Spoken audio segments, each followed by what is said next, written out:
$1 empire, constantly reinventing and improving his craft from his teenage years, including surviving 2 world wars. The Louis Vuitton brand, from its inception to now, is a household name that everyone around the world knows.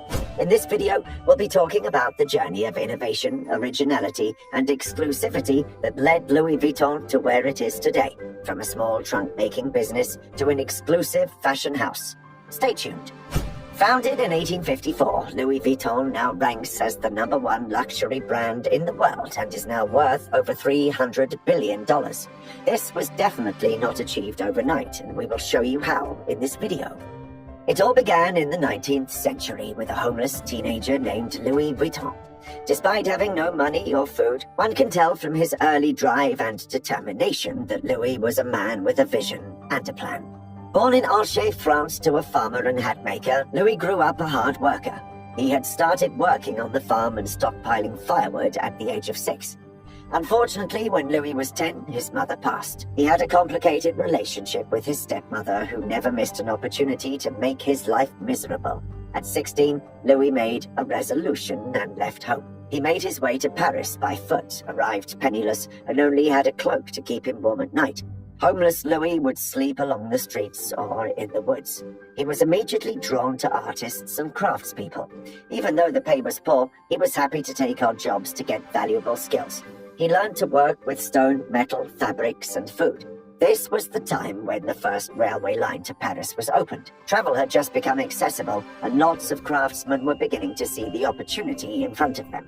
Louis wasted no time joining the trunk-making industry. He was hired as an apprentice by Monsieur Marechal, who was a skilled trunk maker. He spent 17 years with Marechal, honing his technique.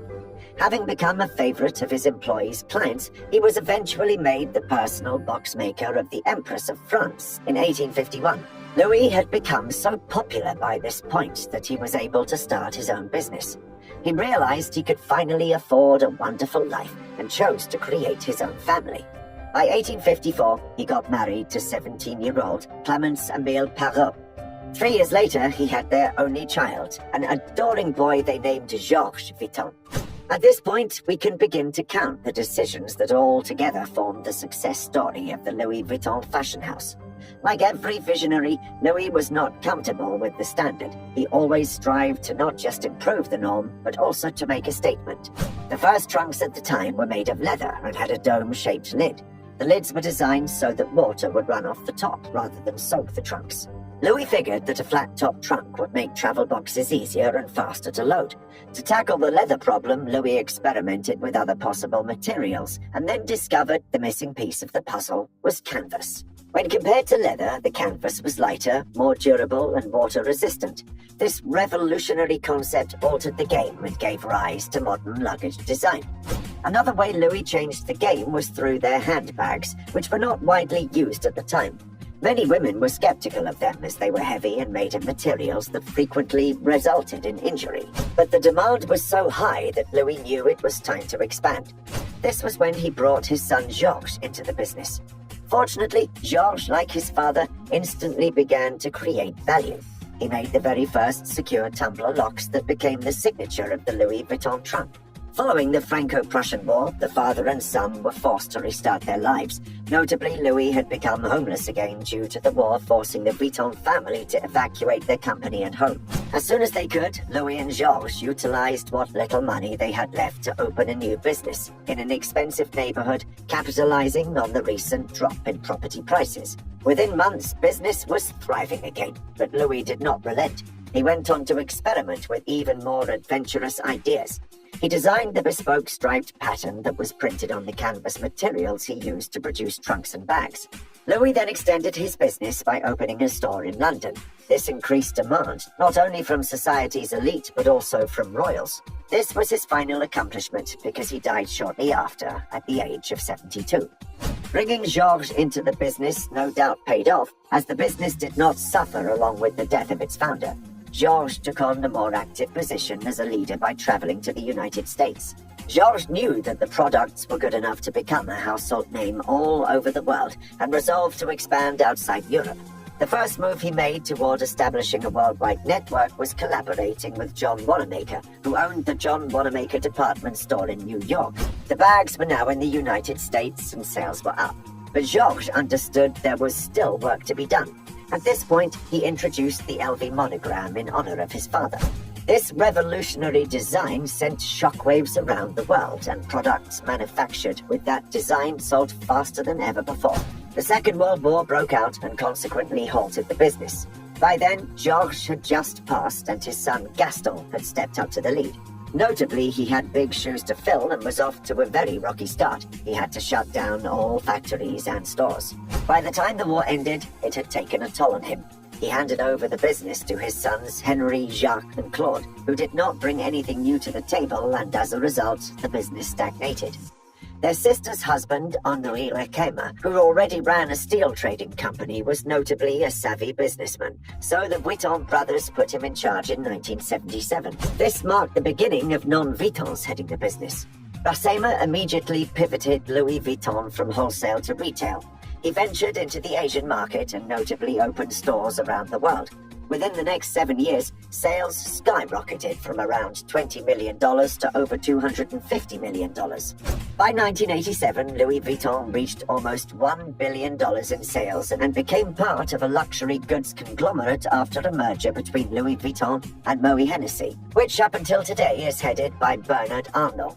Bernard was Lequesme's business partner, who was able to steal control from him after a hostile takeover. If you haven't guessed already from its history, there were 3 key ingredients that made the perfect recipe for Louis Vuitton's success. The very first ingredient of the company's success is quality. Its founders have always placed a premium on quality despite the odds. As early as his teenage youth years, when he initially arrived in Paris, Louis recognized the importance of mastering his chosen craft. The firm is now considerably more significant, yet each Louis Vuitton bag is still intricately and uniquely created. Ever wondered why Louis Vuitton does not do a lot of marketing? Well, if a product is exceptional both in design and craftsmanship, that product will sell itself. Another ingredient to success that Louis Vuitton, as well as its subsequent owners, understood is exclusivity. If done correctly, the exclusivity of products will attract potential customers just by creating an illusion of scarcity. More than ever, there are now more people who want to own a piece of Louis Vuitton, even to the point of purchasing counterfeits. The exclusive nature of the label was, ironically, born out of the need to combat counterfeits. Right from the 1850s, the Louis Vuitton bags and trunks began to gain popularity. Low-quality imitations began to pop up all over Europe. To fight this, the now famous design of the LV monogram, flowers and 4-pointed stars, was introduced in 1886. This design instantly became a symbol of wealth and status. Since then, the label has always strived to avoid mass production by only releasing short-term limited edition series. If there were unsold pieces, they would be destroyed in order to prevent stock malpractice. Over time, due to the exclusivity the label offers its customers, they've become more desirable, and waiting lists have become even longer. Innovation is the third ingredient that has made Louis Vuitton successful over the years. Louis proved to be way ahead of his time when he first introduced the flat-topped trunk. Georges Vuitton also wasted no time following in his father's footsteps by inventing the lock. This was the first tumbler-based lock. The locks were fashioned of brass and metal and were non-pickable. They were also designed in such a way that a series of custom luggage trunks could be opened with the same key. Nobody would want to carry 5 different keys for a set of 5 trunks they own, right? Trends and demand change with the passage of time, and without a doubt, the label has mastered the technique of adapting to the current trends while remaining true to its historical roots. For example, the current distinctive Louis Vuitton locks are designed like the renowned 1905 V-lock. They continue to employ the LV monogram in ways that will appeal to new and younger audiences. Notably, the label remains as relevant now as it was over 150 years ago, and more so because its collaborations with artists and designers such as Takashi Murakami, Pharrell Williams, and Jeff Koons. Louis Vuitton, which began as a luggage and handbag business, has evolved into the manufacturer of high-quality leather goods, handbags, shoes, watches, jewelry, and other accessories. No doubt, with continuous mastery of the craft and innovation, Louis Vuitton will still be relevant to its patrons for many years to come.